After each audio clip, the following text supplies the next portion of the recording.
என் பேர் மகாலிங்கம். நான் நாகல் ஊராட்சியில் வசிக்கிறேன். ஆலத்தூர் நாகல் ஊராட்சி அங்கே வசிக்கிறேன்.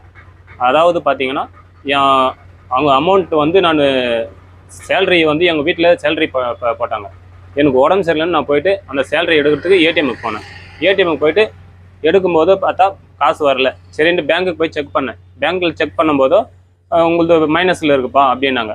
என்ன சார் மைனஸ் அப்படின்னு கேட்டால் இந்த அமௌண்ட் வந்து 13,14,17,302 ரூபாய் 49 காசு உங்ககிட்ட நீங்கள் கட்ட வேண்டியதாக இருக்குது அப்படின்னு இந்த டிஎம்பி பேங்க்கில் எனக்கு மெசேஜ் கொடுத்தாங்க.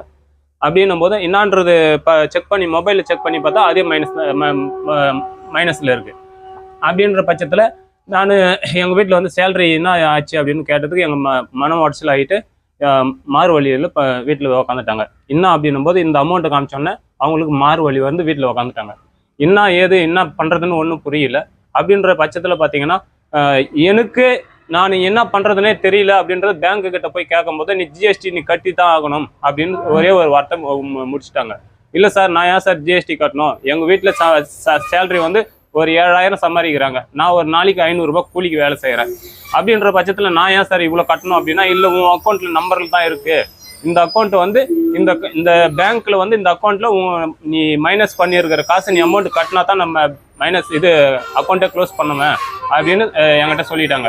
சரி, நான் எதுவும் பேச முடியல, நம்ம என்ன பண்ணுறதுன்னு தெரியல அப்படின்னும் போது அவங்க ஒரு லெட்டர் ஒன்று கொடுத்து ஜிஎஸ்டி ஆஃபீஸுக்கு போயிட்டு பார்த்தா தான் உங்களுக்கு அந்த இது இருக்கும் அப்படின்னா, சார் நான் வந்து மாதத்துக்கு ஒரு 10,000 15,000 சம்பாதிக்கிறேன். எங்கள் வீட்டில் ஒரு 7,000 சம்பாதிக்கிறாங்க. நான் எது சார் எனக்கு மைனஸில் வந்தது வந்து எது சார் எனக்கு ஜிஎஸ்டி? அதுவும் ஜிஎஸ்டினா கூட நான் லோன் எடுத்துருந்தா அதுக்கு ஒரு அமௌண்ட் இருந்தால் ஒரு 10,000 20,000 இருந்திருக்கலாம். அது வந்து 13 கோடின்னும் போது நான் என்ன சார் பண்ணுறது? எனக்கு மன உடைச்சலில் நான் என்ன பண்ணுறதுனே தெரியல.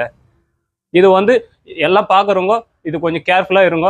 இது மாதிரி வந்து மோசடி பேங்க்கில் நடக்குது. இந்த மோசடி வந்து எப்படி இருக்குன்னு அப்பப்போ கொஞ்சம் நீங்கள் பேங்க்கை செக் பண்ணி பார்த்துங்க. இது எனக்கு வந்து வேறு எதுவுமே சொல்ல முடியல. ஏன்னா நான் அவ்வளோ மன உடைச்சல் இருக்கிறேன். எங்கள் வீட்டிலே மாறு வழியில் பட்டுட்டு இருக்காங்க. அப்படி இருந்தும் நான் இன்னைக்கு வந்தால் தான் எனக்கு கூலி. நான் சம்பாதிக்கிறது வந்து ஒரு நாளைக்கு 500 ரூபாய் சம்பாதிக்கிறேன்னா எனக்கு அதுதான் கூலி. நான் லாரி ஓட்டுறேன்.